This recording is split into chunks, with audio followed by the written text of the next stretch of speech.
Love never ends. The Bible gives us many precious words of truth. Still, to me, this passage from the scriptures are the most wonderful words ever written. It comes from Corinthians chapter 13. Love is patient and kind. Love is not jealous or boastful. It is not arrogant or rude. Love does not insist on its own way. It is not irritable or resentful. It does not rejoice in the wrong, but rejoices in the right. Love bears all things, believes all things, hopes all things, endures all things. Love never ends. Yes, love is the most powerful force the world has ever seen. And love has often even changed the course of history. In ancient Greece, Helen, wife of King Menelaus, was reputed to be the most beautiful woman the world had ever seen. When Paris, a prince of Troy, saw her, he fell mad in love with her. He was so smitten with her beauty and grace, he felt he just couldn't live without her. So in spite of the risk of war between Greece and Troy, Paris did the unthinkable. Yes, he did the unthinkable. He kidnapped Helen and took her back to his home in Troy. The Greeks were furious. They gathered a great array of ships and sailed for Troy. History recorded this great fleet and its mission as the face that launched 1,000 ships. Siege of Troy lasted 10 years, with great suffering on both sides. Finally, the Greeks were victorious when they outwitted the Trojans with their famous wooden horse. Paris was killed in battle. Helen was to return to Greece. Still, however you look at it, love was the main reason for the defeat of Troy and how ancient history was altered. Tonight I wish to tell you that all love stories do not end in tragedy. I'll tell you a true love story, one that still shows you the strength and the power and the triumph of true love. I'll take you back in time, back to the epidemic of that dreaded disease, polio. The year was 1951. The polio clinic in Halifax was crowded to overflowing. The air was filled with the swooshing sound of many iron lungs, forcing air into human lungs that couldn't breathe on their own.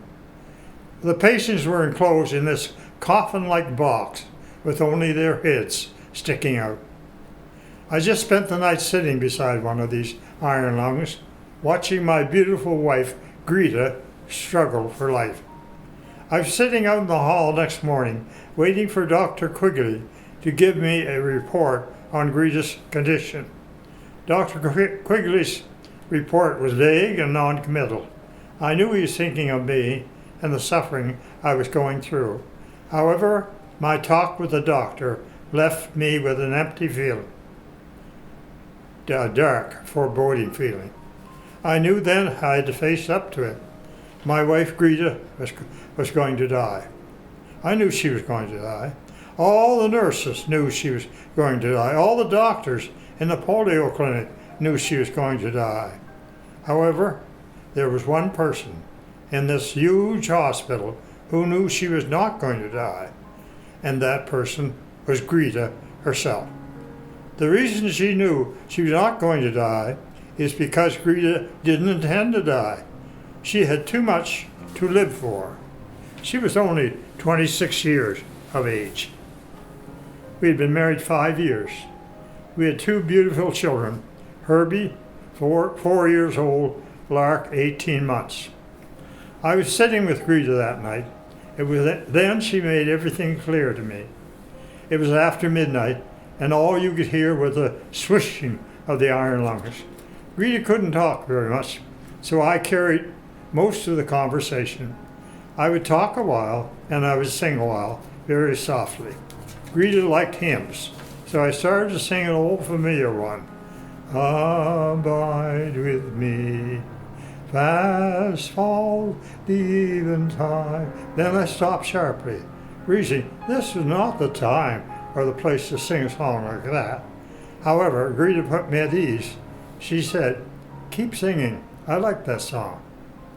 After the singing was over, Greta told me something that was very dear to her, something she had kept locked in her heart. I knew from the determination in those beautiful blue eyes that she meant every word she was saying. She said, "Herbie, I just have to get well so I can help take care of you and that little family of ours." She started to cry, and I started to cry. And I put my head down close to hers, and we both sobbed together. It was then the truth dawned on me. This beautiful woman had no intention of dying. All the medical brains in Halifax and all the medical brains in Canada could predict her death. But my courageous wife had other ideas that included a future life with her husband and children. And love would pull her through. Greta proved how very powerful love was. Love was a force that could challenge death itself and win. And Greta survived this terrible ordeal. She willed her way to recovery. In fact, she loved her way to recovery. Greta walked out of the hospital after being there 6 months. She was paralyzed from the waist up. She couldn't raise her hands from her side. She couldn't close her hands on a grip. But this didn't stop her from managing our little family. And miracle of miracles, Greta became a mother to our little girl, Rosalie. I remember thinking at the time, what a lucky man I was to have such an amazing wife. Shortly after that, I read a quote in a magazine that summed up my feelings exactly. For it read, "Do you know you have asked for the costliest thing ever made by the hand above?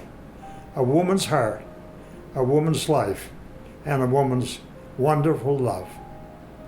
Greta lived 40 more years. She lived a full life and was a pillar of strength for our little family. So you see, we don't have to go back in history to find the power of love. Love is all around us and will shine through when we least forget it, least expect it. My wife, Greta, was a shining example of the power of love. The Bible gives us marvelous words of truth. Still, to me, these quotes from the scriptures are the most powerful words ever written. Love is patient and kind. Love is not jealous or boastful. It is not arrogant or rude. Love does not insist on its own way. It is not irritable or resentful. It does not rejoice in the wrong, but rejoices in the right. Love bears all things, believes all things, hopes all things, endures all things. Love never ends.